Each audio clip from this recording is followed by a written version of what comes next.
There is a revolution occurring in the world today, but it is not fought with armies and it does not aim to kill. It is a revolution of consciousness. This revolution is to the 21st century what the scientific revolution was to the 20th. The scientific revolution revealed objective, discernible laws of external phenomena and applied those laws to the material world.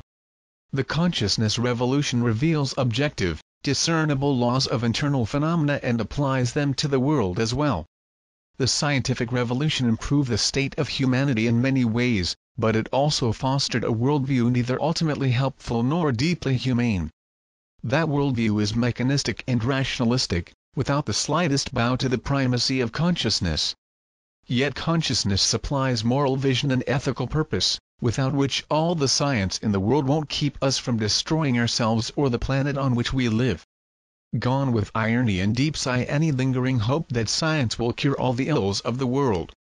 Certainly science has improved and continues to improve the world in significant, even stunning ways. But despite all its amazing gifts, science cannot give us what we most need now. It cannot save us from ourselves. Science can lead to the cure of a physical ailment, but it is not just a physical ailment that needs healing. Humanity's core problem is not material but spiritual. It is our insanity, our inhumanity toward each other from which we need to be delivered, in order to save us from the self-destruction on which we seem so bent. Science itself is placed at the behest of human purposes. It can be used for good and it can be used for evil. Of itself, it is neutral and thus amoral. It should not therefore be our God. It's time to end our strict obeisance to its dictates that the laws of the material world are fixed and unalterable, unchanged by the powers of consciousness. The old Newtonian model of world as machine has in fact given way to the realization that the universe is not a big machine, so much as it is, in the words of British physicist James Jeans, a big thought. Science itself has begun to recognize the power of the mind, but not so a lot of the world it has mesmerized over the last 100 years. We need to heal our thinking, in order to heal our world. The law of cause and effect holds true on every level of reality. Thought is the level of cause and material manifestation is the level of effect. Change only on the level of effect is not fundamental change at all, yet change on the level of cause changes everything. That is why a revolution in consciousness is our greatest hope for the future of the world. What is the revolution of consciousness, in a nutshell? Like all great movements in human history, it is based on a single insight, in this case, that we are not separate from one another. We are not material beings limited to the physical body, but beings of consciousness limited by nothing. Like waves in the ocean or sunbeams to the sun, there is actually nowhere where one of us stops and another one starts.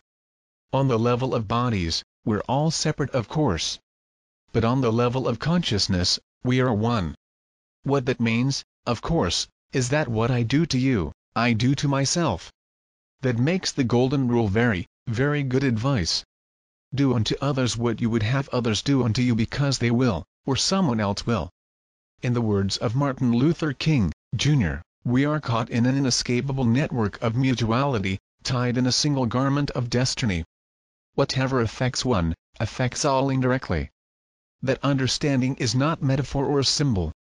It's a description of an ultimate reality shoved from our awareness by an obsolete scientific worldview.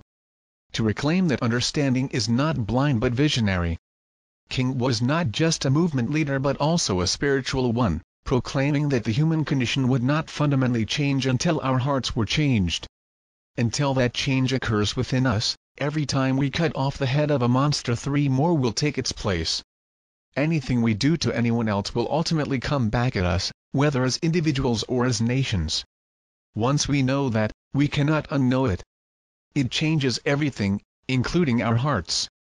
How can we not change how we see each other, once we realize that we are each other? In the words of President John F. Kennedy, those who make peaceful evolution impossible make violent revolution inevitable. The revolution of consciousness paves the way for the peaceful evolution of the human race. The alternative to that evolution is catastrophic and impenetrable darkness.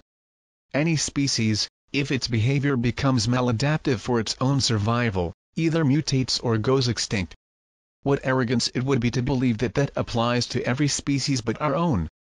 In fact, humanity's behavior is in fact maladaptive for our own survival. We fight too much with too many weapons of mass destruction existing on the planet, and are actively destroying our own habitat. Our choice is clear: we will either mutate or we will die. The mind does not want to hear this, but the heart rejoices in it. The dictates of science aren't so sure about it, but the dictates of consciousness are clear. Humanity doesn't need to make another machine. It needs to make another choice. We need to consider the possibility of another way, another option, another path for the human race to follow, in which we do not bow before the laws of science, but rather bow before the laws of love. The mind will no longer be our master, but our servant. Science will no longer be a false god, but a truer help. And humanity will evolve, peace at last will come to earth, and war will be no more.